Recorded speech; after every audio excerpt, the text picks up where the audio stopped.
Hi, I'm Antonia. This is Universally Me. Follow me on Instagram and Twitter at Antonia Carlotta, and go join the Laemmle family on Patreon, where I have my Universally Mini podcast with more that didn't make the video. Plus, I've just started releasing my audiobook recordings of the life and adventures of Carl Laemmle.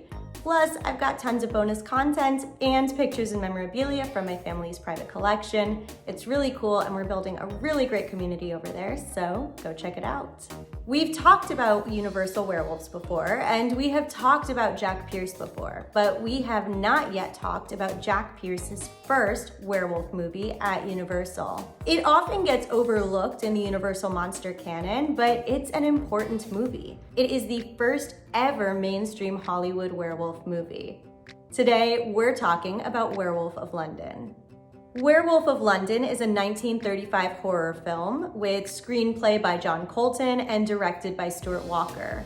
The movie stars Henry Hull, Warner Oland, and Valerie Hobson. Maybe it's because I just finished binging White Lotus for the second time, but I can't help but think that Jack Lacy traveled back to 1935 to play this role because he is Henry Hull's doppelganger. I need somebody to tell me if they agree with me on this. Werewolf of London follows a botanist named Wilfred Glendon who is bitten by a werewolf while on an excursion in Tibet, although he doesn't know it's a werewolf that did it at first. He's warned about the dangers of being bitten by a werewolf, but he doesn't believe it's going to be a problem for him because why would it be? But one day, while working in his botany lab under a light meant to simulate the moon, his hands start to change. Though at first he's able to stop it with one of his plants, later that night, after somebody seems to have stolen the plant that can help, he makes the full transformation.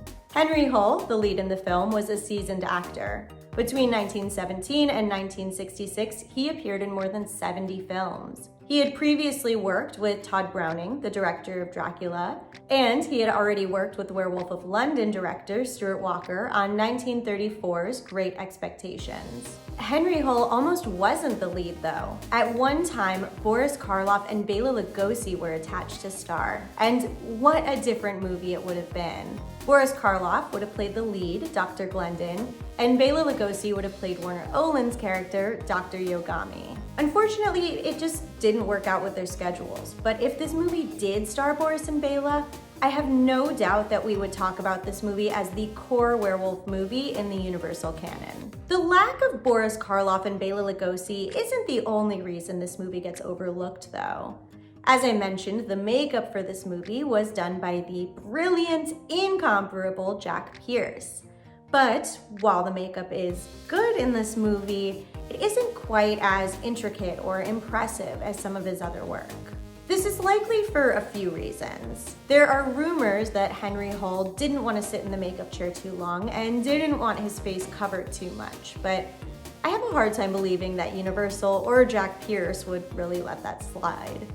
I think more likely this was just the first on-screen werewolf, and they may not have gotten it all the way right on the first time. Plus, the script calls for Dr. Glendon to be recognized as the werewolf, so it makes sense that the look would have to be more toned down compared to, say, 1941's Wolfman. And by the way, I think that's the biggest reason that this movie gets overlooked. Because just 6 years later, Universal made another werewolf movie starring Lon Chaney Jr. And for that one, they went all out on the monster, no holds barred. So where the first werewolf movie maybe missed the mark on the monster a bit, the second one stepped in and made it right. But that doesn't mean that this movie isn't worth watching. It totally is. It established pretty much all the core werewolf rules that Universal followed in later movies, and set the scene for every other werewolf movie as well. In my Wolfman video last year, we talked about how werewolf lore used to be pretty varied because it didn't come from a single source like, say, Dracula or Frankenstein. So the myth of the werewolf was pieced together by different stories and superstition and old lore. Werewolf of London established the werewolf transforming with the full moon, a plant providing the antidote, and perhaps most importantly, the curse of the werewolf being passed through a bite. This existed previously in vampires, but not before in werewolves. There's one werewolf rule established in this movie that I wish other films would carry forward, and that is that if the werewolf doesn't kill, he will never revert back into human form. And I kind of love that. I think that it would set up for some amazing desperation and horror in a film. There are two types of werewolf transformations that happen in Werewolf of London. One I like much better than the other, and I'll show you why. The more basic version is similar to what we see in 1941's Wolfman. On screen, before our eyes, he transitions from man to werewolf, usually by panning to different parts of him as we then see them change. It's fine. It was probably really exciting to moviegoers at the time, but just not so exciting to me. The second is less technologically sophisticated, if you will, but I think it works so much better and it's so much more creative. As Henry Hull starts to transform, he walks behind some columns, and each time as he emerges, the transformation is more complete.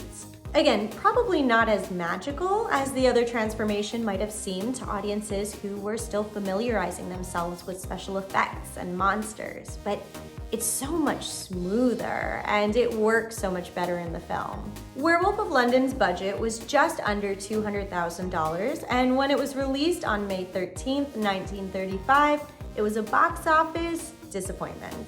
Reviews seem to think that it was good, just it didn't have anywhere near the fanfare or excitement as Dracula, Frankenstein, or The Mummy. I wonder if audiences just didn't see this monster as monstrous as the other monsters. Like, Bela Lugosi and Boris Karloff fully embodied their monsters. There was no doubt that they were a monster, and there was such rich life or death within. With Henry Hull, I often still feel like he's just a man running around in a costume. He never fully embodies the monster in the same way.